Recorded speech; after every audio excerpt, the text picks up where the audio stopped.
Міне, бисмиллахир-рахманир-рахим. Қазақстандықтар, мынаны қараңдаршы. Міне мен арал тұзын қазір төгіп жатырмын, қара.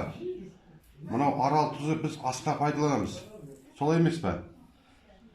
Ал енді бұның арасында не бар? Бұның арасында қара тастар бар. Бұл йодталмаған, арасында әппақ бір таблет сияқты бірдеңкелер бар. Енді таблетка ма ол не екен бір Алла біледі енді. Лупарикті алып келші жаңағыдегі. Лупарикті бер де маған. Лупарикті бер деп айтшы Аманжол ағаңа. Мынаны қараңдар ағайындар.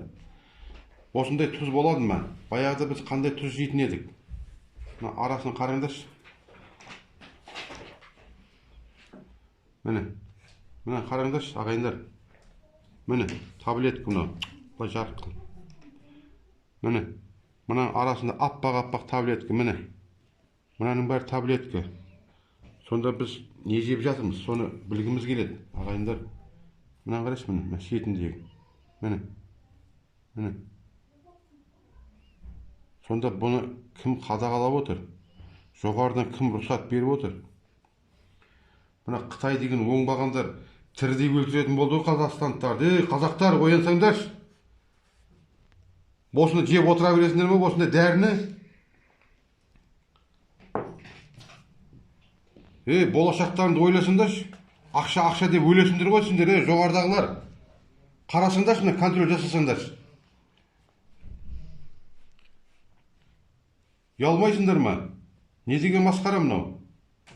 Ішінің бәрі таблетка мынау. Қара тас аралас таблетка. Жақындатып түсірші, мынаның арасы міне. Міне таблеткалер, міне. Міне мынаның бәрі таблетка, міне. Мұш көрсеңші. Міне. Міне. Міне мұжылы басы, міне. Мынаны қара. Тұз осындай болады ма? Міне қараңдаршы. Бізді тірідей өлтіріп жатыр қазақтарды.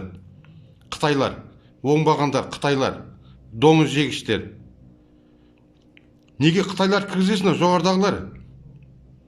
Одан бір мына қазақтың, мынау асқа күнделікті пайдаланатын тұзды ең болмаса таза жиікті. Осыған сертификат беріп отырсыңдар ғой, арал тұзға кім істеп отыр бұны? Басында кім отыр? Қытай отыр, әрине. Ішінде сорлы қазақтар да бар, осының ақшасында қызығып, соны көзін жұмып қарап отқандар, оңбағандар. Сендер немерелеріңде балашағында жеп отыр осының бәрін. Не деген масқара мынау? Дәрі ғой мынаның бәрі, дәрі ішіндегі. Адамның ашуын келтіресін, әрине ашуланып сөйлейміз. Осындай нәрсені көріп отырып.